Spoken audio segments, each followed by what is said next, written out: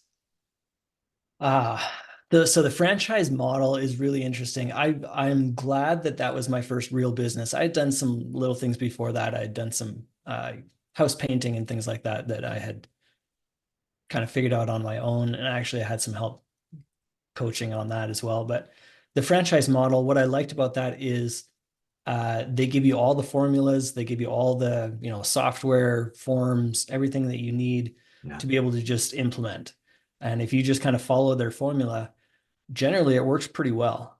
We were in Quebec at the time, and so there were some intricacies with the French language and things that we had to kind of figure out. But generally speaking, we had the formula. We would have our staff meetings and say, okay, this is what the book says to do, so let's do that, and it worked really well. So that was a big part of it, is just not going too far off on our own, thinking, well, I can do it better because, well, no, these guys have done this for a while and they've figured out the formulas. So that was a big part of it. I think when it comes down to it, the thing that we didn't really realize when we got started was I think that generally with a franchise, you've basically bought yourself a job.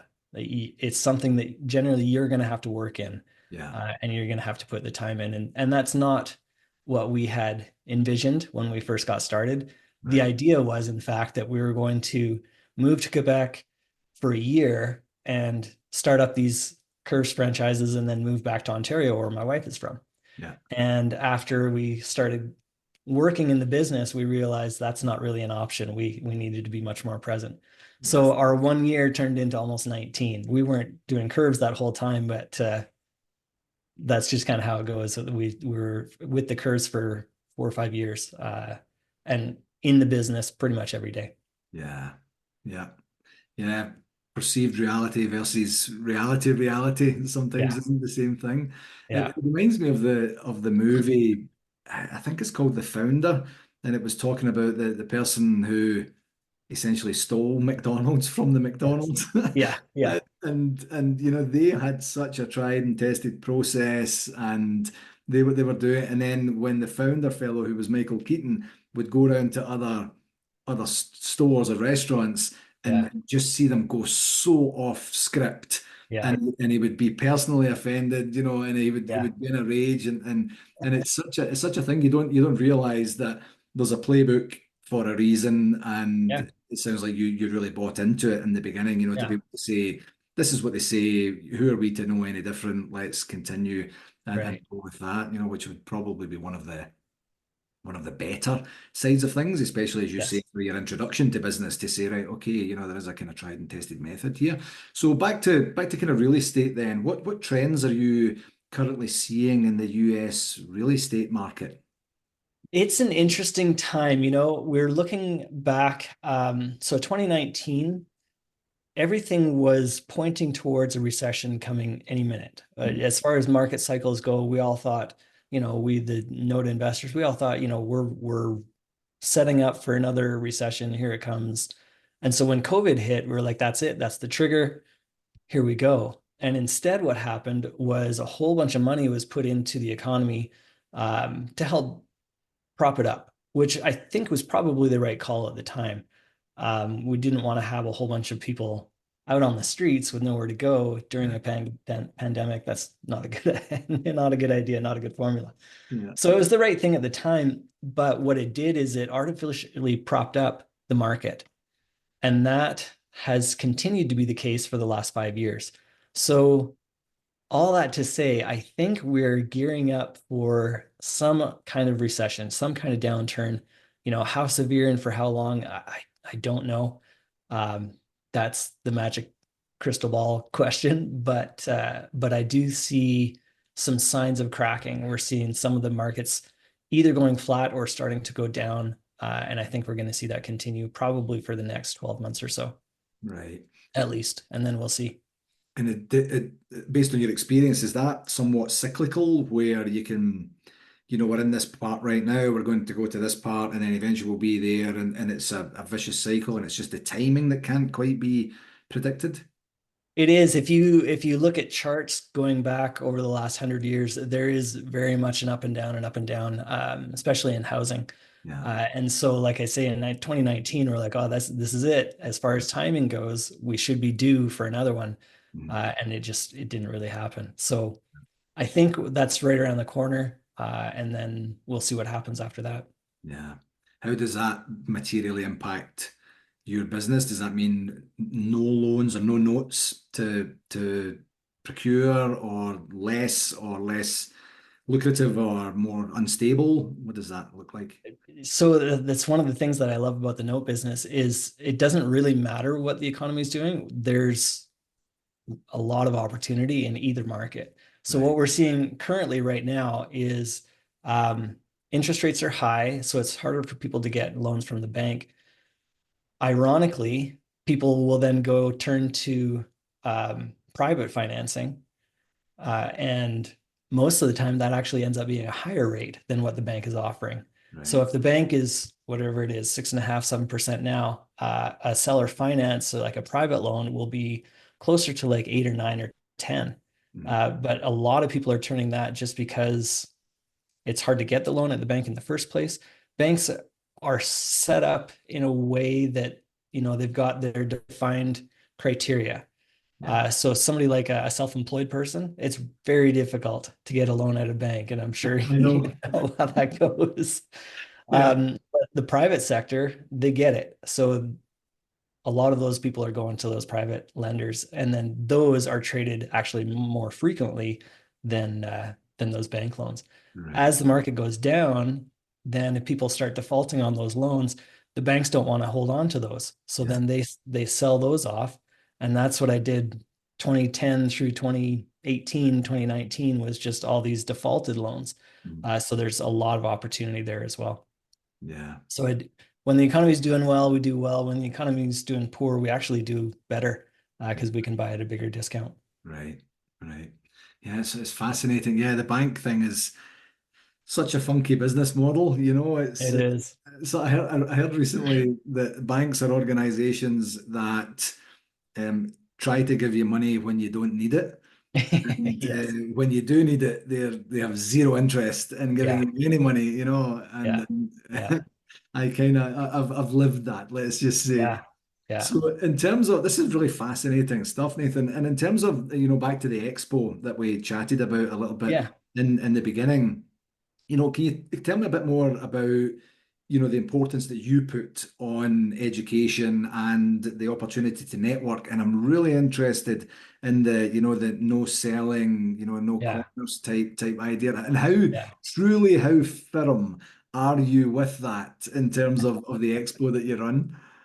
All right. So uh let's go back. So this conference has been around. This past year was the ninth annual.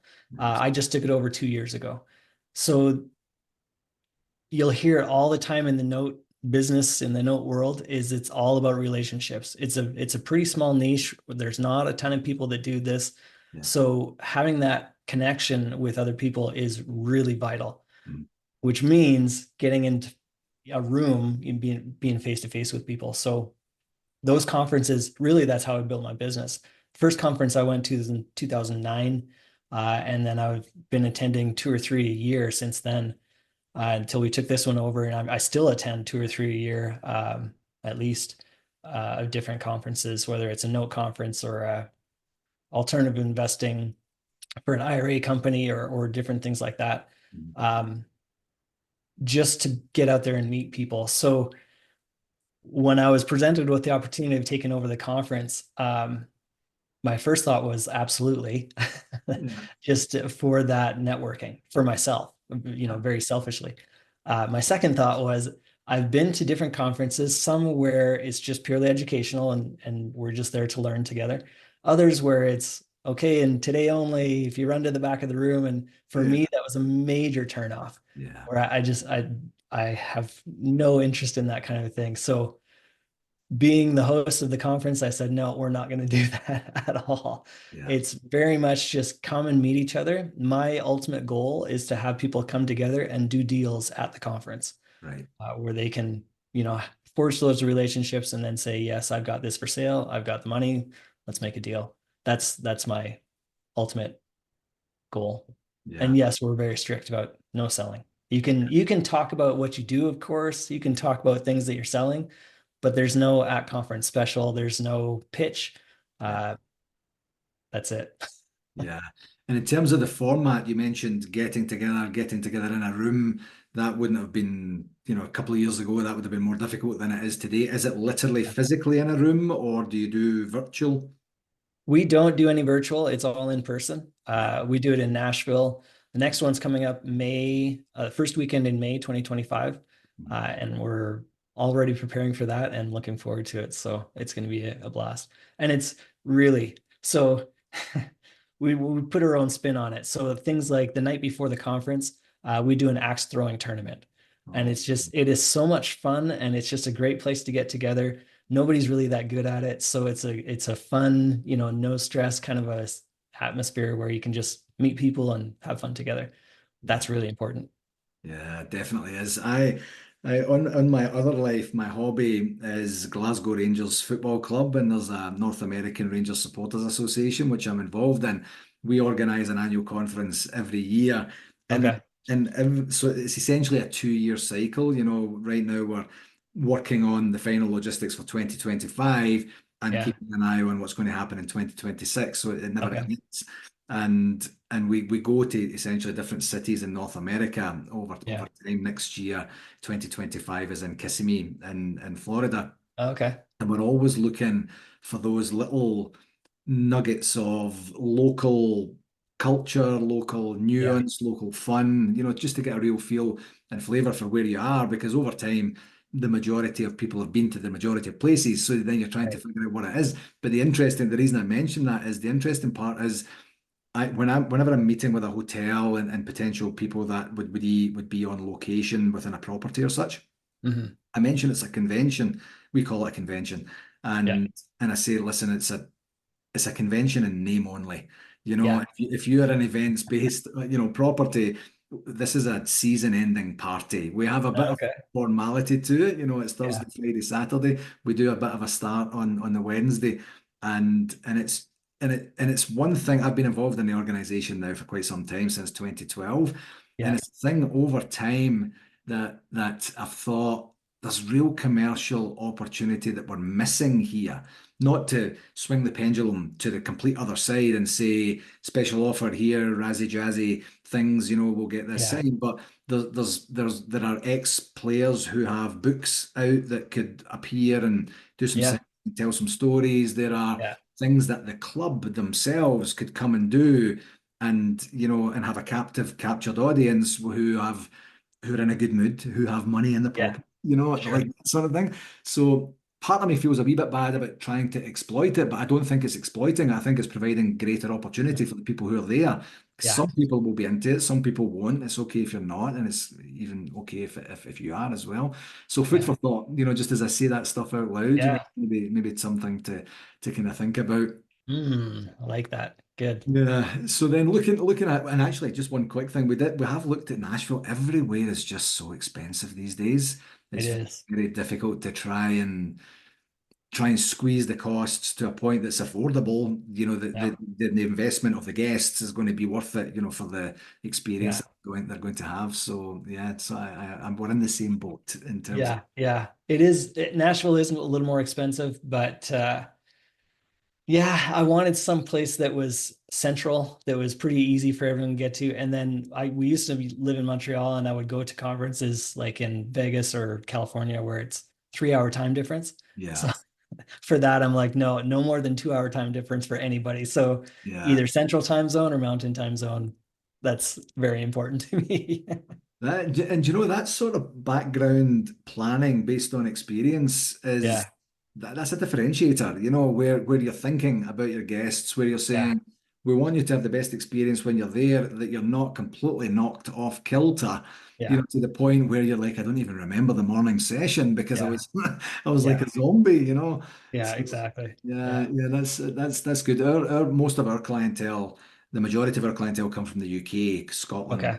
specifically. So we're always thinking the best and easiest places to get to from Yeah. there that doesn't become too much of Yeah. an inconvenience. Yeah. So then looking ahead, back to you. Yeah. Yeah. Yeah. Yeah. Ahead, in terms of like, what do you see the future, or where do you see the future of mortgage note investing going? Especially I'm thinking more along the lines of here, technology, AI specifically is the buzz term for right now. Do you see that Mhm. having a material impact on your industry? In some ways, yes. So I was just having a conversation with somebody the other day. So things like in the US, when you're transferring these loans, you have to sign a bunch of paperwork, and there are a few of those documents that have to be notarized. So you have to go before a notary and have it, witnessed and all that kind of thing. That can be a little bit cumbersome. That can be difficult, especially when I'm in Canada and I need somebody from the US to witness my signature. So they have these mobile notaries now, so online notaries that you can go and just log in online and do your signatures there.